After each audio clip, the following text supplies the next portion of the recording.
The QBZ-95 soft bullet launcher. Yeah, as soon as you throw that phrase in there, soft bullet launcher, you know we got some quality here. So, you know, in today's video, we're gonna take a look at this. We're gonna talk about what this is, what exactly is going on here, and whether or not this is worth your time and money. And with that said, let's jump in today's video.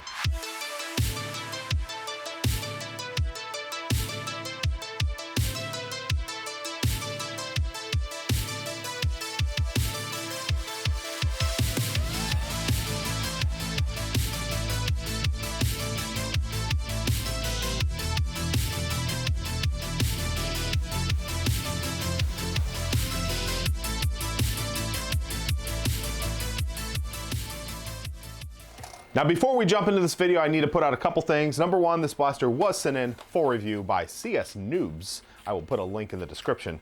Now, this blaster right here, just to kind of fill everyone in as to what's going on. It turns out, and correct me if I'm wrong, now there were a lot of what's called gel ball blasters that were in China, and from what I understand, they were banned, so they no longer could have gel ball. If you're not familiar with what gel ball is, it's essentially those little, I guess they're like Orbeez. You know, they're these little balls that you put into water and they get big, and then you can throw them into like a hopper or something and actually shoot them as an ammo type.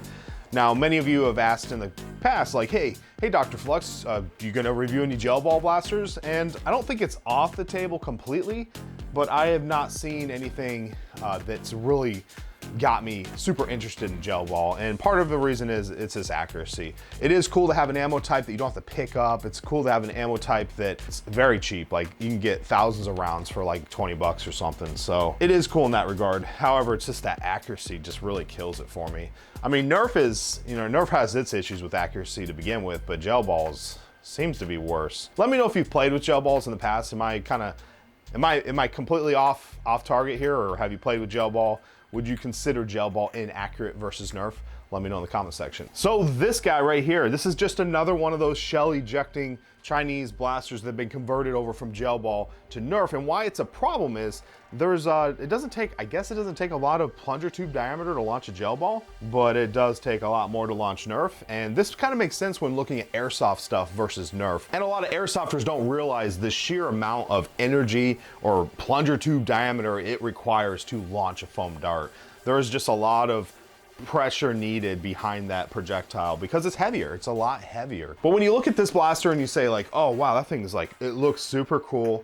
I would like to play this at maybe a private event, maybe, you know, not something you go to a park, because a lot of these things look like straight up guns. And I'm gonna run through all the pros and cons, but I just want to make a quick note. I put orange on all the tips because this thing's all black and is like, okay, I don't know if I want to be outside my neighborhood playing with a all blacked out what could appear to be a gun, so keep that in mind. But the point I'm trying to get at is when you take this to like maybe a pro type game, you're gonna get destroyed. Like, this thing can't even compete with something like, you know, Worker Swift or a Caliburn or, you know, a Talon Claw or a Lynx or whatever, like, or even the Aeon Pro or the Nexus Pro Dart Zone offerings. This thing will be destroyed. So I just wanted to give that little quick introduction to what this is. Let's go ahead and talk about the pros, the cons, you know, the operation of it, what's going on here. So let's start with what this is. This blaster right here, from what I can tell, is a Springer. It's almost like it is an AEG. There is a gear system in here that basically compresses a plunger tube spring, and then it cycles, it fires it, and it brings up the next shell, which is really cool. It has beautiful ejection. I will say I've never had an issue with ejecting shells, and I've fired several hundred rounds through this thing, and not a single one had an issue with jamming or shell ejection, which that speaks to itself. I think that's really cool. And we'll talk a little bit more about that later when I talk about actually modding this thing. So for operation, essentially you put your magazine in here. It's a bullpup, which is cool. You got your magazine, slap that in there. This window will be closed until you know, basically reset the system, if you will, kind of like prime it or whatnot. It's not a prime though, because you're just basically resetting it and opening the window. Once we're in this stage, you can go ahead and start firing, which is cool. Now on the side, we actually have a select fire. And as you can see, we can easily, you know, turn it from semi to safety to full auto, you know, with my thumb here. Now keep in mind, if you are left-handed, You can almost do it with, you can do it with this, kinda. So it is kind of ambi in that regard. But that's pretty much it in a nutshell. It's essentially an AEG. So let's go over what comes in the box, because this thing comes with a ton of stuff. You know, first off, this is powered off of the, you know, this small, cheap, like little battery that basically has a little USB charger. Now, full disclaimer, this is a review model, so I'm not sure if I just didn't get a package or what, but mine came in like a bubble wrapped bag.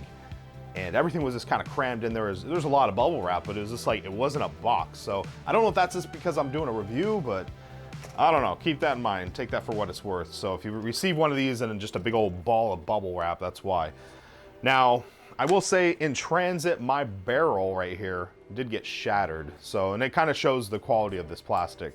So I don't know what caused that to shatter, but I just super glued it all back together. I did put a little tape on the end, and that is what it is. So just thought I'd give a note of that. Now, all the optics that come with this, they all look really cool. But keep in mind, they're all very, very cheap plastic. There is, I mean, they're mainly for looks. They're not really gonna help you with getting tags. So, I mean, for me personally, I think it's cool because I'm like, oh, I can throw these on different thumbnails and do videos with them. But when it comes to actually playing with them, I don't know how much I'll actually use them in game. But yeah, they look cool. They also provided a sling, which the sling is super cheap. They gave us one mag, gave us a bunch of shells and darts. It is nice that they give us a pretty good flashlight here. Good little LED flashlight, which I will be using. I've been looking for a good little cheap flashlight to throw on my blasters for night games. So that's cool. And we have some laser pointers, several laser pointers, different scopes. I mean, in that regard, it came with a lot of stuff. This forward grip right here comes off, push the button. I like this. I think this is a really nice part. I mean, keep in mind this is pretty cheap plastic, but you can tell when you hold it, it's not the most high quality of plastics, but it is nice. I like this design. The shells are very nice. Actually, I do like the shells. I would actually consider buying upgrade packs of the shells. I'd like to see other designs out there use these shells. You know, something like a fly point or something, or even a firefly. They're a pretty good shell. They got like a metallic kind of coating on them, so they're very shiny. They're very easy to see in the grass, you know, when you drop them. Moving on to ergonomics and aesthetics. I mean, this thing looks epic. I have it currently in the shorter configuration because with my testing, I found that barrel really wasn't doing me any favors. So this is how I like to run it. It's a good length stock, very, very comfortable. I would love to get this blaster performing, you know, on par with some like high-end stuff. You know, if I could at least get this thing shoot over 100 FPS, I'd be very happy. So in that regard, flying colors. I love how the thing feels, looks great. But that brings us to our next area, and that is performance. Now, performance, like I said earlier, is, you know, the FPS was a little bit too low for my liking. And so if we look here, this is chronograph numbers of the standard dart that came with the blaster. These are like a suction cup dart. I really wish the company that put this all together to sell it did a little bit of research and found that, you know, more of that worker style of dart would have been would have been ideal instead of that long suction cup dart. I think those things are kind of silly. Moving on, I decided we'd grab some chronograph readings off of your standard Adventure Force short dart because they are kind of the dart that we're all coming accustomed with. You know, they're very similar to the good worker darts, or, you know, it's just Dart Zone's short dart.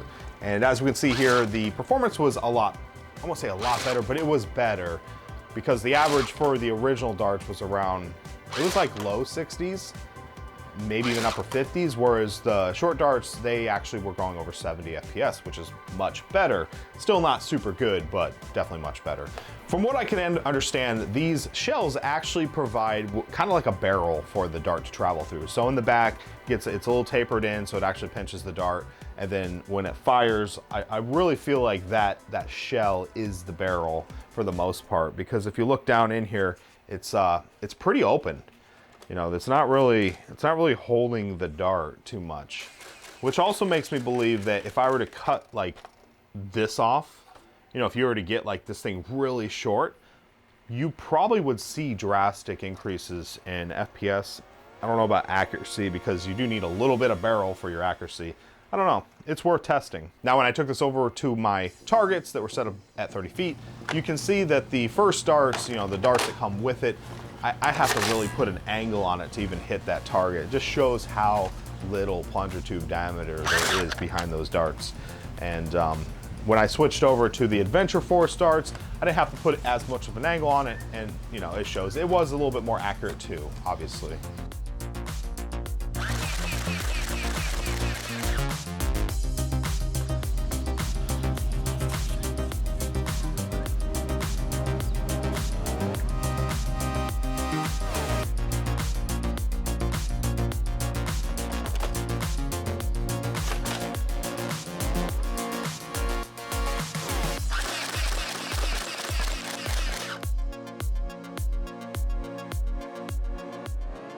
So the question is, can I recommend this thing? Well, for me personally, I have plans for this.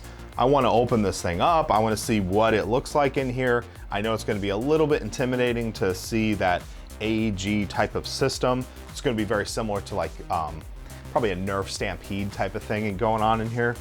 And I want to see if in fact I can add any upgrade to it. Can we change out a spring? Can we increase seals at all? Maybe there's some air restrictors in there I can pull out, and then possibly, if we need, give it a little bit more power. Now, when doing so, it is important to keep in mind that the system, the way this AEG set up, is all the variables, if you will, are all set properly. So when you change spring tension, you've now changed the power requirement to prime the blaster.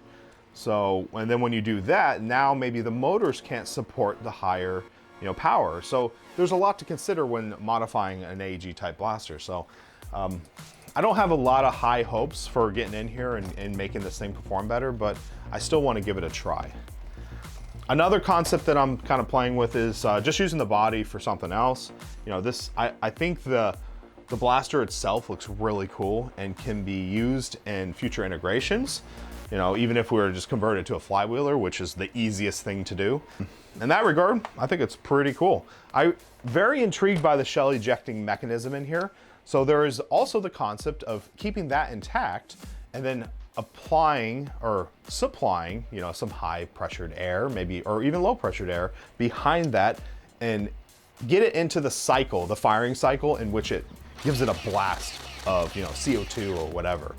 So that would be another way to go about doing this. And if I need to have like a valve and, you know, throw a tank on my back to actually use this thing, that'd be cool. You know, if you had good cycling, full auto with consistent high FPS shots, I think it'd be pretty cool. Now, as far as accuracy is concerned, I don't think this thing will ever be super accurate, considering the shells are acting as the barrel. And it's gonna be hard to, because essentially that's a new system. You'd have to have a breech with a closed, you know, a closed breech, which then you can rifle it or put a scar on it. And I don't see any of that happening without some some heavy lifting modding. Well, I'm DrFlux. That pretty much is my review of this QBZ-95 soft bullet launcher. Let me know in the comment section if you'd like to see more of these type of designs. There's a ton of them out there. And I do want to get my hands on a few more to mod them or look at them or review them. So let me know in the comment section if you'd like to see that. As always, I want to thank you for watching. Please like, comment, and subscribe. And happy foam flinging.